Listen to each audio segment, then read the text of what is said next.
Hello दोस्तों, मैं जी स्वागत करता हूं आपके अपने चैनल जीत फॉर यू पर।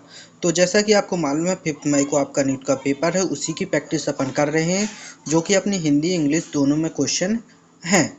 ठीक है ना। तो आज की प्रैक्टिस अपन चालू करते हैं। अपना पहला क्वेश्चन क्या है? आर्की जीवाणु, जिसको अपन आर्की बैक्टीरिया बोलते हैं, का दिया गया कौन सा विलक्षण यूकैरियोट के समान होता है? Which of the giving features of Archie bacteria resemble with eukaryote? Eukaryote के साथ क्या होता है? इंट्रॉन। ठीक है ना। और हाँ, इसकी पीडीएफ फाइल के लिए आप मेरे टेलीग्राम चैनल को ज्वाइन कर सकते हैं। टेलीग्राम चैनल का नाम है Jeet for you. Okay, Telegram channel का नाम है जीत फॉर यू, वहां पर आपको इसकी पीडीएफ फाइल मिल जाएगी। अगला क्वेश्चन है, निम्न में से कौन सा अभिलक्षण चरम परिस्थितियों में अन्य जीवाणु की तुलना में आर्की जीवाणु को जीवित रहने में लाभ प्रदान करता है?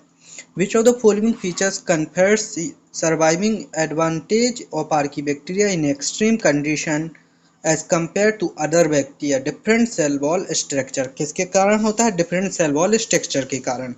ठीक है ना। आगे चलिए, अगला क्वेश्चन है, आर्की जीवाणु के संदर्भ में निम्न कथनों को पढ़िए। तो अपन को निम्न कथन पढ़ने हैं। मेथेनोजन CO2 तथा फार्मिक अम्ल में परिवर्तित कर देते हैं। सही। ठीक है ना। ये क्या हो जाएगा? सही हो जाएगा। ओके। अगला क्या है, लवण रागी सूर्य की ऊर्जा को उपयोग में लाने के लिए वर्णक युक्त झिल्ली का विकास कर देते हैं। ठीक है ना। तो ये क्या हो जाएगा? ये भी सही हो जाएगा। ठीक है ना। इसके बाद सभी मेथोजन विषमपोषी होते हैं, एक गलत हो जाएगा। ठीक है ना। इसके बाद ताप अम्ल रागी ऑक्सी परिस्थितियों में सल्फर को सल्फ्यूरिक अम्ल में ऑक्सीकृत कर देते हैं, ये भी सही हो जाएगा। मेथेन जुगाली करने वाले जंतु आहार नाल में नहीं पाए जाते, अमस्त्र में पाए जाते हैं। तो क्या हो जाएगा?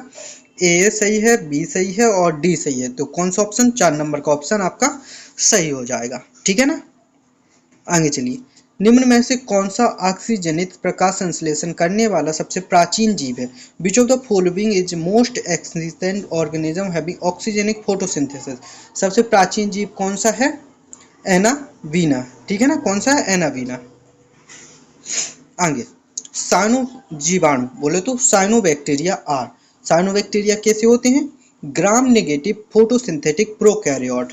कैसे होते हैं? Gram negative photosynthetic prokaryote. Okay. आगे, प्रोटोजोअन्स में अंतः जंतु के रूप में रहने वाले साइनोबैक्टीरिया कहलाते हैं। जो साइनोबैक्टीरिया पढ़ूंगा मैं, इसको जीवाणु लिखा हुआ है। ठीक है ना। आगे क्या कहलाते हैं? साइनेल। क्या कहलाते हैं? साइनेली। ओके। आगे, गलत कथन का चयन कीजिए। अपन को क्या बताना है? गलत कथन बताना। साइनो जीवाणु में गैस युक्त रिक्तिकाएं होती हैं तथा रस रिक्तिकाओं का अभाव होता है। राइट। बीजीए में विशेष लक्षण वाले प्रकाश संश्लेषी वर्णकों के रूप में क्लोरोफिल ए तथा फाइकोबिलिन्स होते हैं, ये भी राइट हो जाएगा। इसके बाद साइनो जीवाणु कोशिका में रंगहीन परिधीय दीपद्रव तथा क्रोमेटिन युक्त रंगीन तारकाय होता है, ये गलत हो जाएगा। ठीक है ना। तो गलत बताना था, तो चलो लास्ट को भी पढ़ लेते हैं। साइनो जीवाणु संपूरक क्रोमेटिन अनुकूलन दर्शाते हैं, ये भी सही हो जाएगा। तो रॉन्ग कौन सा है? तीसरा नंबर। तो वही तीसरे नंबर वाला आपका क्या होगा? आंसर होगा। नोस्टॉक में कौन सी विशिष्टीकृत कोशिका नाइट्रोजन के स्थिरीकरण के लिए स्थल है? Which specialise cell the site of nitrogen fixation in Nostoc? उसे क्या बोलते हैं? हेटेरोसिस्ट बोलते हैं अपन। ठीक है ना। आगे, निम्न में से कौन सा खाद्य निराविष तेजी से वृद्धि करने वाला साइनो जीवाणु है? साइनो जीवाणु है। Which of the following edible non toxic fast growing cyanobacteria? क्या है? स्पाइरुलिना। ओके। माइक्रोप्लाज्मा के संदर्भ में गलत कथन का चयन करना है। अपन को क्या करना है? गलत कथन का चयन करना। इसमें एकरज्जुक डीएनए तथा आरएनए होते हैं, ये गलत हो गया। ठीक है ना। एक कोश के होते हैं, या अंतःपरजीवी होते हैं, या अत्यंत बहुरूपी होते हैं, यानी कि हाईली प्लूरोमॉर्फिक, पैरासाइट होते हैं और यूनिसेलुलर होते हैं, सभी है। तो गलत कौन सा है? 4 नंबर का गलत हो जाएगा। आगे, सबसे छोटा प्रोकैरियोट होता है तथा बिना जीवित रह सकता है, क्या? Mycoplasma gallisepticum. ऑक्सीजन के बिना भी जीवित रह सकता है। ठीक है ना। ओके। माइक्रोप्लाज्मा के प्रति उदासीन तथा प्रतिजैविक के प्रति संवेदी होती है। माइक्रोप्लाज्मा इंसेंटिव टू सेंसिटिव क्या होता है इसका? ठीक है ना। तो देखिए, पेनिसिलिन माइक्रोप्लाज्मा, क्योंकि इसमें कोशिका भित्ति नहीं होती है, मतलब सेल वॉल नहीं होती है, तो एक उदासीन होता है, और क्लोरेनफेनिकॉल के प्रति संवेदी होता है। ठीक है ना। प्रोटिस्ट पद किसने दिया था? किसने दिया था? अर्नेस्ट हैकेल ने। ओके। प्रकाश संश्लेषी प्रोटिस्ट के संदर्भ में एक विषम विकल्प का चयन कीजिए। प्रकाश संश्लेषी प्रोटिस्ट के विषम विकल्प कौन हो जाएगा? सार्कोडीन्स। ठीक है ना। प्रोटिस्ट के संदर्भ में निम्न कथनों को पढ़ना है। अब इन कथनों को पढ़ना है अपन को प्रोटिस्ट के संदर्भ में। ठीक है ना। चलिए तो पढ़ लेते हैं। और क्या बताना है अपन को? सही कथन का चयन करना है। ठीक है ना। आगे, इनमें 80s कोशिका द्रव्य राइबोसोम होते हैं। सही। ठीक है ना। इनकी कशाभिका पक्षमा सूक्ष्मनिकायों का संगठन गलत हो जाए। प्रोटिस्ट में कशाभिकी गति की तुलना में पक्षमा की गति तेजी से होती है। सही हो जाएगा। कुछ प्रोटिस्ट में विषपोषी होते हैं। ये भी सही हो जाएगा। ठीक है ना। आकोषकीय अपंक कवक प्रकाश संश्लेषी प्रोटोजोअन होते हैं। गलत हो जाएगा। ठीक है ना। तो आंसर क्या हो जाएगा? A, C, D। Second number का आपका आंसर सही हो जाएगा।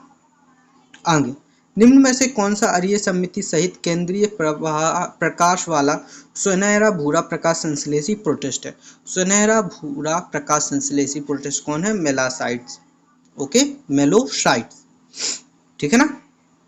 आगे, क्राइसोफाइट में अलैंगिक जनन की सामान्य विधि क्या है? What is the common mode of asexual reproduction in chrysophyte?